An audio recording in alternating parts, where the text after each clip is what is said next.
Hospitals, places of healing, of hope, of hushed whispers and the steady beep of machines. But beneath that sterile surface, a darkness festers, a chill that seeps into your bones and whispers of things unseen. Tonight, we delve into the unsettling world of hospitals, where the veil between our world and the next wears thin.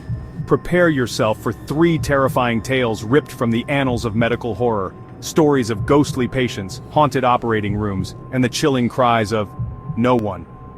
These aren't mere ghost stories, my friends. These are the chilling accounts of those who dared to tread the halls of hospitals after dark and lived to tell the tale. Keep watching, if you dare. The Old City Hospital stood shrouded in the stillness of a late December night. Snow fell softly, blanketing the world in a deceptively peaceful silence. Inside, Nurse Evelyn Thomas made her rounds, her footsteps echoing faintly in the deserted corridor. As she approached room 302, a chill snaked down her spine. The room, unoccupied for weeks, showed a faint light beneath the door. A chill ran down her spine. Protocol. Check the room. Her heart hammered a frantic rhythm against her ribs as she pushed open the door. There, lying in the bed, was a young woman. Her face was pale, her breathing shallow. Evelyn rushed to her side, her training kicking in. "Ma'am, can you hear me?" she asked, her voice trembling slightly. The woman didn't respond. Her eyes remained closed, her chest barely moving. Evelyn reached for the call button, her gaze lingering on the woman's gaunt face. There was something off about her. Evelyn swore she saw the woman's lips curve into the faintest of smiles. It was a chilling, knowing smile that sent shivers down her spine. She glanced back at the heart monitor. It remained flat, a steady, unwavering line. Panic welled in her chest. Evelyn fumbled for the emergency call button, her eyes darting back to the woman in the bed. But when she looked back, the bed was empty. The woman was gone. Vanished. The room was plunged into an eerie silence, broken only by the frantic thumping of Evelyn's heart. She backed out of the room, her breath catching in her throat. To this day, Evelyn can't shake the memory of that night, of the ghostly patient in room 302, and the chilling smile that continues to haunt her dreams.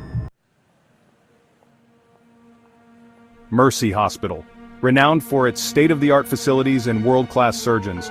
But behind the gleaming steel and sterile lights of Operating Room 4, a sinister secret lurked. Dr. Mark Jenkins, a seasoned surgeon known for his steady hand and unflappable demeanor, prepped for a routine procedure. It was late, the only sounds the hum of the surgical lamps and the rhythmic beeping of the heart monitor. As he made the first incision, a chill settled over the room. The hairs on his neck prickled with unease.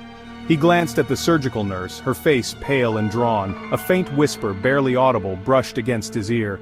"Get out!" Dr. Jenkins paused, his brow furrowing.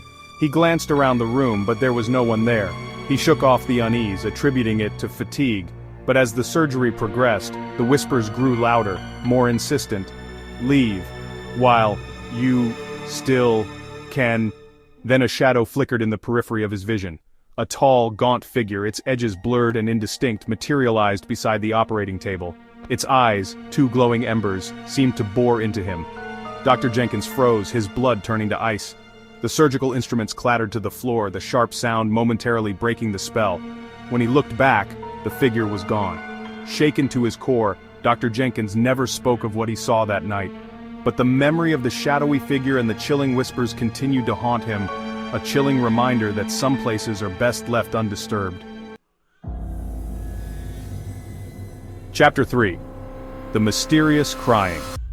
The pediatric ward of St. Jude's Hospital was usually filled with the sounds of laughter and playful chatter, but tonight, an unsettling silence hung in the air, punctuated only by the rhythmic beeping of monitors. Nurse Sarah Jones was finishing her rounds, a comforting presence in the dimly lit ward. As she passed by the nursery, she paused. A faint sound, a soft, mournful cry, reached her ears. She pushed open the door to the nursery, her heart heavy with a mother's instinct. The room was bathed in soft yellow light, the cribs all empty, yet the crying continued, a heart-wrenching sound that seemed to come from everywhere and nowhere. Sarah checked each crib, her heart pounding in her chest. They were all empty. The nursery, usually teeming with life, was eerily silent, save for the ghostly cries that seemed to reverberate through the room. Days turned into weeks, and the phantom cries continued to plague the pediatric ward. Nurses reported hearing the mournful sounds late at night, always coming from the empty nursery. Some whispered of a restless spirit, a grieving mother searching for her lost child. Others dismissed it as overactive imaginations, the product of long nights and stress. But Sarah never forgot the chilling cries that echoed through the empty nursery, a haunting reminder that some mysteries are better left unsolved. The hospital, a place where life and death walk hand in hand, where the veil between our world and the next wears thin. Are these stories mere coincidence, or is there something more sinister lurking beneath the surface? Next time you find yourself in the sterile halls of a hospital, remember these tales. Remember the ghostly patient, the haunted operating room, and the mysterious cries of nothing. And if you hear a bump in the night, or a whisper in the darkness, don't worry, it's probably just your imagination. Or is it? Sweet dreams.